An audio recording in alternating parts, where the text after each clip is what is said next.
سارے لوگ، کیونکہ مفتی صاحب ایک جب ہم بھی تکافل کے حوالے سے بات کر رہے ہوتے ہیں، بیکاز میرا اپنا تھوڑا سا تعلق بھی اسلامی بینکاری کی انڈسٹری سے ہی ہے، تو کبھی جب ہم بات کر رہے ہوتے ہیں تو ہمارے یہاں ایک معاشرے میں، ڈاکٹر صاحب آپ بھی اگری کریں گے، ایک کانسیپٹ ہے نا، اللہ مالک ہے. بھائی کچھ بچوں کا سوچو، کل تو کچھ آئے گا. نہیں یار، اللہ بڑا بادشاہ، اللہ پالنے والا ہے.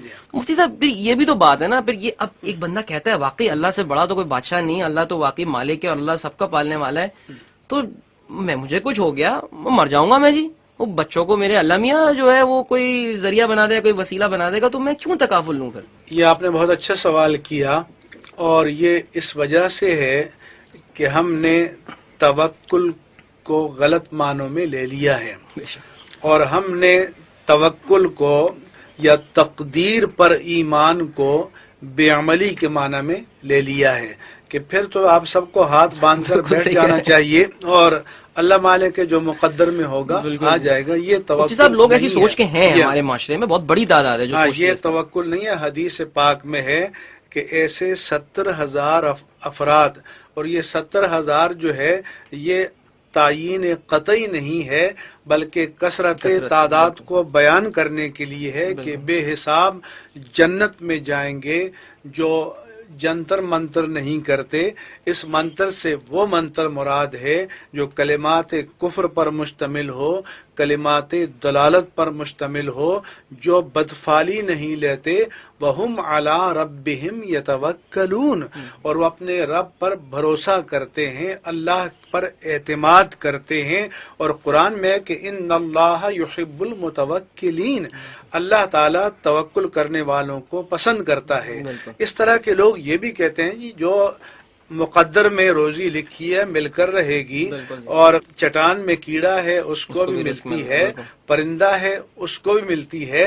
لیکن پھر اللہ جل شانہ نے فرمایا کہ پرندہ کیا کرتا ہے کہ تغدو خماسا وتروح بطانا، کہ پرندہ بھی اسٹرگل کرتا ہے. صبح وہ اس کا پپوٹا جو ہے جس کو آپ میدا کہہ لیں وہ خالی ہوتا ہے، لیکن وہ اڑتا ہے اور نکل جاتا ہے اور شام کو پیٹ بھر کر آتا ہے. ایسا نہیں ہوتا کہ گھونسلے میں بیٹھا رہے اور اس کا پیٹ بھر جائے. تو پرندہ بھی ہمیں تعلیم دیتا ہے کہ ہمیں اسٹرگل کرنی چاہیے. حضور سے پوچھا گیا کہ یا رسول اللہ صلی اللہ علیہ وسلم، جانور کو ہم باندھ لیں اور پھر چرنے کے لیے چھوڑ دیں، یہ توکل ہے یا ویسے ہی کھلا چھوڑ دیں جدھر مرضی چاہے جائے؟ فرمایا کہ عاقل و توکل، جانور کو وہ کراس ٹانگوں کو ایک ڈھیلی رسی سے باندھ دیتے تھے کہ ضرورت کے لیے تو موومنٹ حرکت کر سکے، لیکن بہت زیادہ تیز جا کر اتنا نہ چلا جائے کہ بالکل ہی ہاتھ سے نکل جائے. تو فرمایا کہ باندھو اور پھر اللہ پر توکل کرو.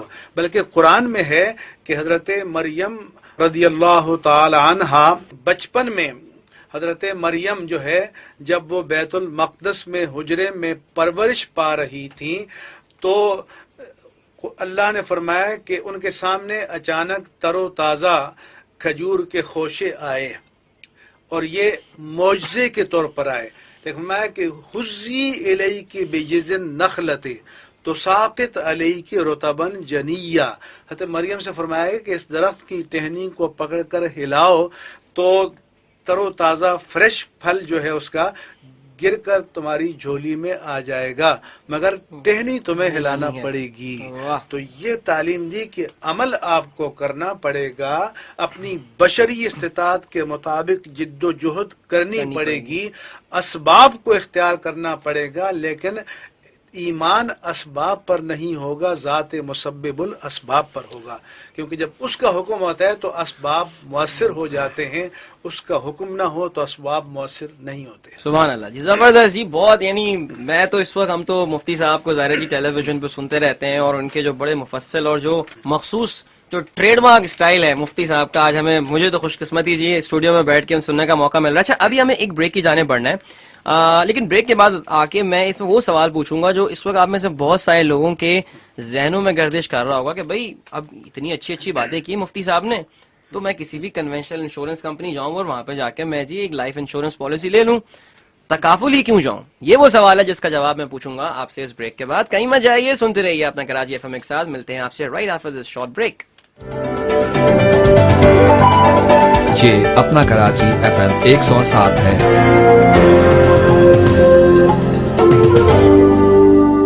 ویلکم بیک ٹو اپنا کراچی FM 107، اور آج پروگرام آپ بس میرے منہ سے ابھی تازہ دم نکلنے والا تھا، لیکن دیکھیں جی کیا کریں، 5 سال سے کرتے کرتے عادت جو پڑ گئی ہے کہ پروگرام کا نام، لیکن نہیں جی آج اپنا کراچی FM 107 کی ایک اسپیشل پریزنٹیشن، ایک اسپیشل پروگرام ہم کر رہے ہیں فیملی تکافل کے حوالے سے، اور داؤد فیملی تکافل کی ٹیم ہمارے ساتھ موجود ہے۔ مفتی منیب الرحمان، جانا پہچانا نام پاکستان میں علمی سطح پر، اور مذہب کی جب بھی بات ہوتی ہے، جب بھی اسلام کے بارے میں ڈسکشن ہوتا ہے، مفتی منیب الرحمان عام طور سے اس کا پارٹ ہوتے ہیں۔ ماشاءاللہ چیئرمین ہیں شریعہ سپروائزری بورڈ داؤد فیملی تکافل لمیٹڈ کے، اور ہمارے ساتھ ڈاکٹر بخت جمال شیخ بھی موجود ہیں، executive vice president and head of operations at Dawood family Takaful limited.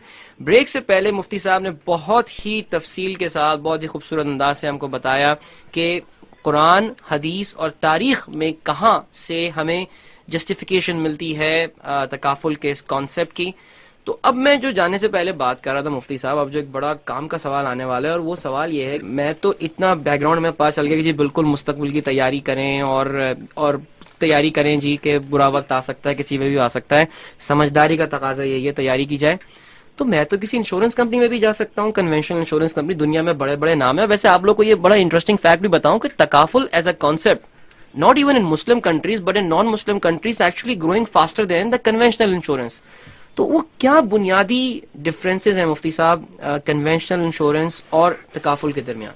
جیسا کہ آپ نے بیان کیا کہ بادی النظر میں جو پراما فیسی ہم بات کرتے ہیں لیگل ٹرمینالوجی میں کہ تکافل اور انشورنس کا مقصد یا گول تو ایک ہی ہے جو آپ اچیو کرنا چاہتے ہیں کہ ممکنہ معاشی خطرات سے اپنی بشری استطاعت اور وسائل کے مطابق پیش بندی کرنا اور تحفظ کے اقدامات کرنا۔ یہ تو تکافل میں اور انشورنس میں کامن ہے، مقصد دونوں میں ایک ہے۔ تو پھر فرق کیا ہے؟ فرق طریقہ کار کا بھی ہے۔ ایک جائز مقصد ہم جائز طریقے سے بھی حاصل کر سکتے ہیں، اور ایک جائز مقصد ناجائز طریقے سے بھی حاصل کر سکتے ہیں، لیکن وہ جو ناجائز یا خلاف شرع طریقہ ہے اس مقصدیت کو باطل کر دے گا۔ مثال کے طور پر میں یا آپ 10 افراد کی کفالت کرنا چاہتے ہیں اپنی جائز کمائی سے، یہ ایک خیر ہے، نیکی ہے، عبادت ہے۔ بلکہ اگر ہم حدیث پاک میں تو یہ آیا کہ وہ لقمہ جو تم اپنی بیوی کے منہ میں ڈالتے ہو وہ بھی صدقہ ہے اور اس پر بھی اجر ملتا ہے۔ حدیث پاک میں فرمایا کہ وہ مال جو تم اپنے اہل و عیال کی جائز کفالت پر خرچ کرتے ہو، اللہ تعالیٰ اس پر بھی تمہیں اجر عطا فرماتا ہے۔ حدیث پاک میں فرمایا کہ تم اپنی اولاد کو اپنے پیچھے غنی چھوڑو، یہ اس سے بہتر ہے کہ تم تنگ دست چھوڑ کر جاؤ اور وہ لوگوں کے آگے دست سوال دراز کریں۔ تو مقصد تو ایک ہے، لیکن اگر کوئی یہ کہے، جیسے ہمارے ہاں بلکہ ایک عملی مثالیں ہیں، فلاں آدمی ڈکیت ہے، سب ڈاکہ تو ڈالتا ہے لیکن ویسے بڑا اچھا آدمی ہے، وہ غریبوں کی شادیاں کراتا ہے اور خواتین کی اور غریب خاندانوں کی کفالت کرتا ہے۔ فلاں افسر بڑا، ہمارا تو راشی کہتے ہیں، راشی اصل میں رشوت دینے والے کو کہتے ہیں، لینے والے کو مرتشی کہتے ہیں۔ راشی تو ہم سب ہیں یعنی۔ تو فلاں افسر بڑا رشوت خور ہے لیکن ویسے بڑا اچھا آدمی ہے کہ غریبوں کی مدد کرتا ہے۔ تو سوال یہ ہے کہ غریبوں کی جو ظلمن اور رشوت سے مال لیا ہے وہ مال تو مال حرام ہے، اور اس مال حرام کو خرچ کر کے اس کو نیکی سمجھنا اور اجر کی توقع رکھنا یہ بھی حرام ہے۔ تو اس لیے اگر آپ نے نیک مقصد کو حاصل کرنا ہے تو نیک ذریعے سے حاصل کریں۔ تو انشورنس میں جو پرابلم ہے، ایک تو یہ ہے کہ اس میں ربا ہے اور اس میں سود ہے، اس میں ایک صورت قمار ہے، لہذا اس بنا پر بھی جائز نہیں ہے. اس میں ایک غرر بھی ہے، اور غرر کے معنی کیا ہوتے ہیں کہ ممکنہ طور پر ہمیں نقصان ہو سکتا ہے جی جی اور کسی کو ایکسٹرا آرڈینری فائدہ پہنچ سکتا ہے صحیح.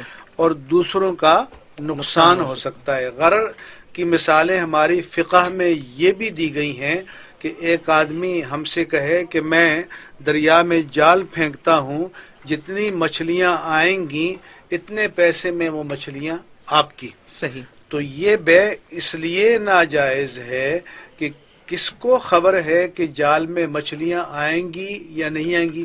ممکن ہے ایک بھی نہ آئے، ممکن ہے کہ اس قیمت سے کم آئیں، ممکن ہے کہ اس سے زیادہ آئیں.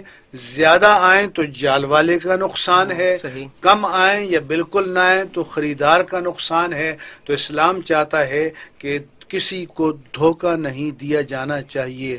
لا ضرر ولا درارا، نہ نقصان اٹھاؤ نہ اپنے دینی بھائی کو نقصان پہنچاؤ.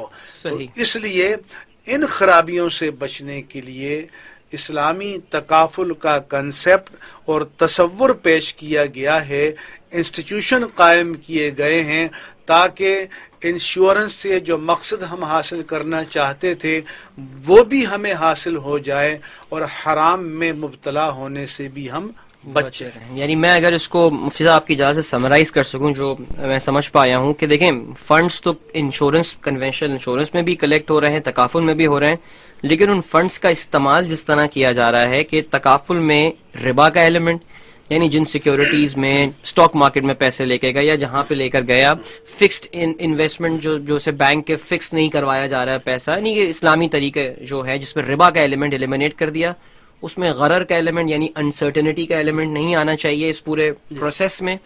پلس اس میں جو چانس کا ایلیمنٹ جو ہے وہ کہیں جیسے قمار جس کو آپ نے میرے خیال سے ٹرم استعمال کی ہے وہ نہ عربی میں میسر بھی کہتے ہیں میسر، اور جی ہاں، قمار بھی کہتے ہیں. قمار اور میسر، بالکل. یہ تین چیزیں آپ کو یاد رکھنی ہیں جی، جو کہ بیسیکلی کسی بھی انشورنس کی ایک ٹرانزیکشن کو، اس کی ایک ایفرٹ کو جو ہے وہ اسلامک اور نان اسلامک کر لیتی ہے. نا دیکھیے یہی بیوٹی ہے آئی تھنک اسلامک فائنانس کی کہ آپ کو جو اینڈ پروڈکٹ مل رہی ہے that is absolutely the same, جو آپ کو بینیفٹ مل رہا ہے. بلکہ تکافل میں تو وٹ آئی نو تھوڑا بہت جو مجھے پتا ہے وہ یہ کہ سرپلس پول سے ایکچولی آپ کو پیسہ واپس بھی تھوڑا بہت مل جاتا ہے. یہ اس کو پلیز یہ مت سمجھیے گا کہ میں جب بھی پیسہ لاؤں گا مجھے واپس مل جائے گا. یہ سارے ایکسپینسز وغیرہ ڈیڈکٹ ہونے کے بعد جو ہے سرپلس پول سے پیسہ واپس بھی ملتا ہے.